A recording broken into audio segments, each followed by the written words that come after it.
Bom Dia Entrevista. Oferecimento Solar Imóveis. Compra, venda e locação de imóveis é na Solar Imóveis. Olá, muito boa noite, seja bem-vindo a mais um programa Bom Dia Entrevista. O Bom Dia Entrevista de hoje sai dos estúdios e vem falar de saúde. Eu estou no consultório da doutora Regiane Liz Menegas Stroyer, médica uriginecologista, obstetra e também ginecologista. Doutora, é um prazer estar conversando com a senhora mais uma vez, boa noite. Obrigada, é um prazer estar aqui com vocês.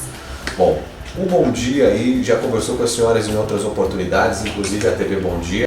E nós falamos aí principalmente sobre essa questão do problema urinário, incontinência urinária na pessoa, né? A senhora é uma estudiosa que vem trabalhando muito nessa área nos últimos anos, né? Queria que a senhora falasse um pouquinho do que provoca isso nas pessoas, né? Porque muita gente tem esse problema. Bem, a incontinência urinária é uma patologia que está se tornando cada vez mais frequente, justamente porque está aumentando o número de mulheres idosas. E é uma patologia que causa muito estresse, ansiedade, constrangimento nas mulheres, além de interferir muito na qualidade de vida e na relação íntima. Então, é uma patologia que é importante que seja abordada em todos os seus fatores de risco, justamente para atuar na prevenção. Bom, e como é que a pessoa pode se prevenir de não sofrer disso, ou se a pessoa já tem, né, o que ela deve fazer aí para tentar diminuir? Essa é uma doença que todo mundo já se pergunta, né? Tem cura? Então, nós temos 3 tipos principais de incontinência urinária, né? Nós temos a incontinência urinária de esforço, que acontece uma perda urinária quando a paciente tosse, espirra, faz algum esforço.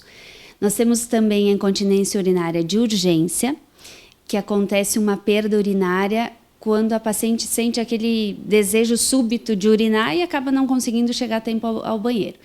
E nós temos a incontinência urinária mista, que é uma associação dessas 2 patologias. Essa paciente tem a perda urinária ao esforço, mas também tem essa perda por urgência miccional. Então, essas 3 patologias mudam um pouquinho a prevalência, né? Então, quando a gente fala de incontinência urinária de esforço, é uma patologia que acontece mais em torno dos 40, 50 anos de idade. Já a patologia relacionada à urgência miccional, a incontinência urinária mista, é muito comum em mulheres mais idosas, né? Então, são patologias que são importantes que sejam abordadas, sejam questionadas, né, no consultório ginecológico. Algumas pacientes acabam ficando com medo ou, na verdade, mais vergonha do que medo de abordar esse tema e por causar um constrangimento. E as formas, né, que a gente tem para atuar na prevenção é justamente falando dos fatores de risco. Então, assim, os fatores de risco relacionados à incontinência urinária são vários, né? Os principais, e aí que a gente tem que atuar no intuito de prevenção, é a questão do envelhecimento, a idade, né? A entrada na menopausa. A entrada na menopausa diminui muito a quantidade de um hormônio que a gente chama estrogênio. Então, essa diminuição do hormônio estrogênio, ele acaba interferindo no enfraquecimento da musculatura do assoalho pélvico, além de deixar a mucosa vaginal e vesical mais sensível e mais suscetível tanto à infecção urinária quanto à incontinência urinária. Então, nessas pacientes, a gente tem que atuar fazendo uma reposição quando necessário. Outro ponto que a gente tem que abordar, que está muito relacionado, são os números de partos e números de gestações, né? Antigamente a gente falava a paciente que teve vários partos vaginais, essa paciente ela é mais suscetível a ter uma disfunção do assoalho pélvico, a ter uma incontinência urinária, um prolapso genital. Isso realmente é fato, né? Isso acontece. Mas também somente a gestação em si isso já é um fator de risco. Então, por exemplo, aquela paciente que chega no consultório e diz, não, eu vou optar por cesariana. Essa paciente, ela tem um fator de risco para ter futuramente uma incontinência urinária? Tem, por estar gestante. Então, a gestação é um momento da vida da mulher em que acaba acontecendo muitas alterações, e uma delas é, devido ao aumento do volume uterino, aumenta muito a pressão abdominal, e essa pressão abdominal ela acaba sendo transmitida para os músculos do assoalho pélvico, enfraquecendo eles. Então, medidas que ajudem a fortalecer essa musculatura já ajudam na prevenção. Então, por isso que durante o pré-natal é importante a gente orientar a questão dos exercícios do assoalho pélvico, né? E no momento do trabalho de parto também atuar com medidas que ajudem na prevenção. Então, a gente acaba tendo como os principais fatores de risco realmente a idade, a menopausa e essa questão da gestação e dos partos. Mas a gente tem outros fatores de risco muito importantes, que seriam o diabetes, que acaba provocando, né, um estresse oxidativo ali na musculatura do assoalho pélvico, pacientes que fumam, o tabagismo, pacientes que fazem exercícios físicos, né, uma atividade física de grande impacto, isso também acaba sendo um fator de risco. Além disso, pacientes que têm constipação ou que têm uma doença pulmonar crônica, que acabam tendo tosse crônica, né, isso enfraquece a musculatura também do assoalho pélvico. Então, são vários fatores de risco, além de, claro, né, alterações genéticas no tecido conjuntivo, tem o histórico familiar, mas dentre os principais são esses. E hoje a gente sabe que não só essas patologias, o diabetes isolado,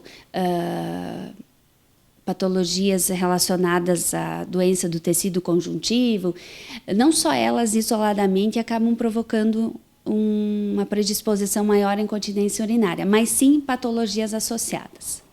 Bom, a senhora já falou dessa questão, né, de que existe aí vários momentos da vida que as pessoas podem sofrer com esse tipo de doença, mas hoje, aqui no seu consultório, existe aí quem mais lhe procura? São mais jovens, são mais pessoas de meia idade, são mais pessoas idosos? Qual é a área que hoje mais costuma não acabar se prevenindo e acaba sofrendo mais com isso? Hoje, o que a gente observa a nível de consultório? Muitas pacientes idosas, né, que acabam chegando aqui com essa patologia, que já tem esses sintomas há muitos anos e, como eu falei anteriormente, por vergonha, por constrangimento, nunca abordaram na família isso e chegam relatando essa queixa. Mas também tem pacientes jovens, né? Principalmente pacientes pós-parto, que acabam tendo essa queixa bem frequente. Bom, e sobre o tratamento, né? Porque essa também é uma dúvida de, por exemplo, quem tem, digamos como a senhora falou, né? Tem vergonha, acaba não sabendo e fica ansioso, né? Como é que é o tratamento para esse tipo de doença? Claro que cada um varia de um caso para outro, mas eu queria que a senhora explicasse um pouquinho dos tratamentos. Depende muito da queixa do paciente e do diagnóstico de qual patologia. Então, como eu falei, nós temos a incontinência urinária de esforço, né? Que é uma patologia que a paciente tem essa perda urinária ao esforço e, às vezes, precisa algum tratamento cirúrgico para a correção desse defeito, que às vezes pode ser a nível de esfíncter uretral, como da própria musculatura. Além da fisioterapia, né, a gente acaba indicando muito a fisioterapia como uma forma de fortalecer esse músculo do assoalho pélvico, mas também tem o que eu falei anteriormente, a incontinência urinária de urgência, que é o que a gente chama de bexiga hiperativa, em que a paciente tem contrações involuntárias da musculatura da bexiga e acabam tendo aquele desejo súbito de ir rápido ao banheiro e às vezes acabam não conseguindo chegar a tempo. Então, nessa situação, geralmente a fisioterapia e o tratamento medicamentoso é o mais indicado. Então, é o que eu sempre falo para todas as pacientes aqui no consultório. Nem toda paciente que tem perda de urina é sinônimo que tem que fazer cirurgia. Então, tem várias situações em que a gente acaba indicando a fisioterapia, né, o reforço da musculatura do assoalho pélvico e também o uso de medicamentos anticolinérgicos que ajudam a relaxar a musculatura da bexiga. E fica a questão do procedimento cirúrgico, né, que são os slings, que a gente chama, as telas, mais popularmente falando, que a gente acaba usando para o suporte a nível uretral para evitar e melhorar essa incontinência urinária de esforço.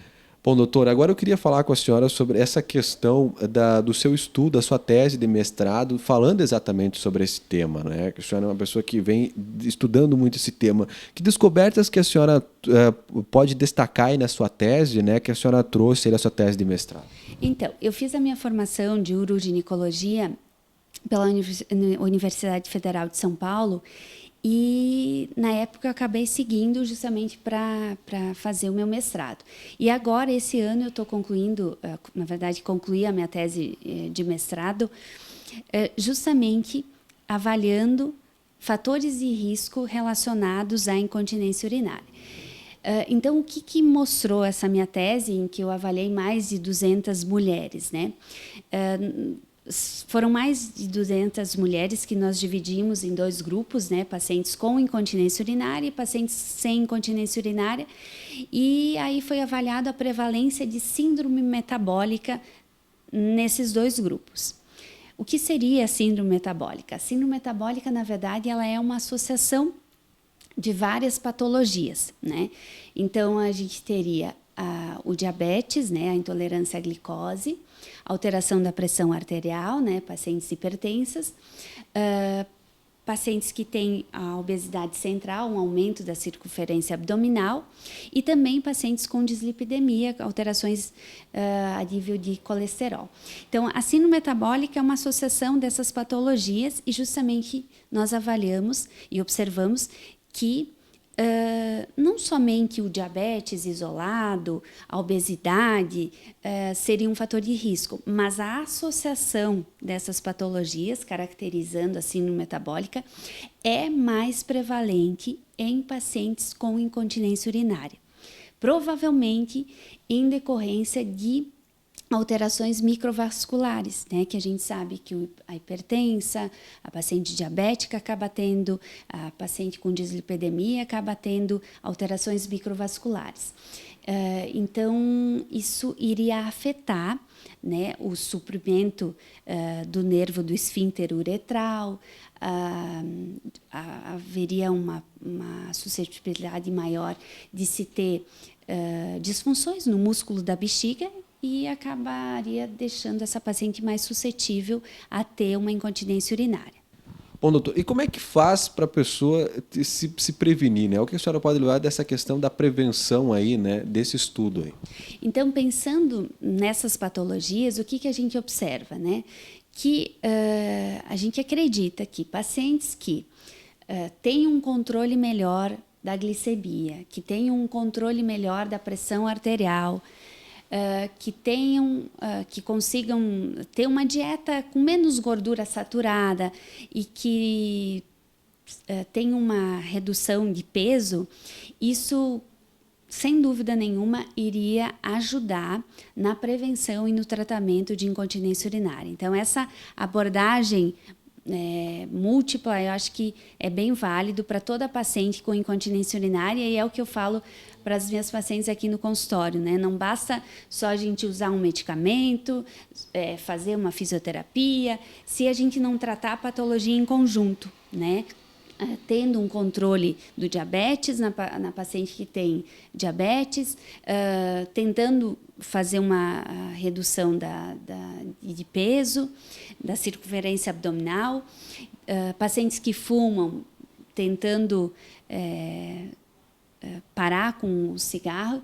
Eu acho que tudo isso envolvido, né, fazendo essa abordagem em todas as patologias, eu acho que o benefício, sem dúvida, seria bem importante na prevenção. Bem. Bom, doutor, nós estamos chegando ao fim dessa entrevista e certamente existem ainda muitas dúvidas sobre esse tema. Existe alguma forma das pessoas entrar em contato com a senhora para poder esclarecer essas dúvidas? Claro, eu tenho aqui o meu consultório, né? Eu faço essa parte de ginecologia, obstetrícia, mas também eu sou especialista em uroginecologia, então, sem dúvida, todas as mulheres que precisarem, é só entrar em contato aqui que nós vamos atendê-las. Muito bem, olha, está aparecendo na tela o consultório da doutora, fica aqui na rua Porto Alegre, número 380, sala 401, no 4º andar aqui do edifício Porto Alegre, fica próximo ao Hospital Santa Terezinha. Doutora, muito obrigado por essa entrevista, agradeço a sua atenção e espero que novamente no futuro a gente possa estar conversando ainda mais sobre esse assunto que é tão importante aí para a saúde da nossa comunidade. Obrigado. Obrigada, eu que agradeço. O programa Bom Dia Entrevista de hoje fica por aqui. Você pode rever esses e outros programas no nosso site. Basta acessar www.tvbomdia.com. Boa noite.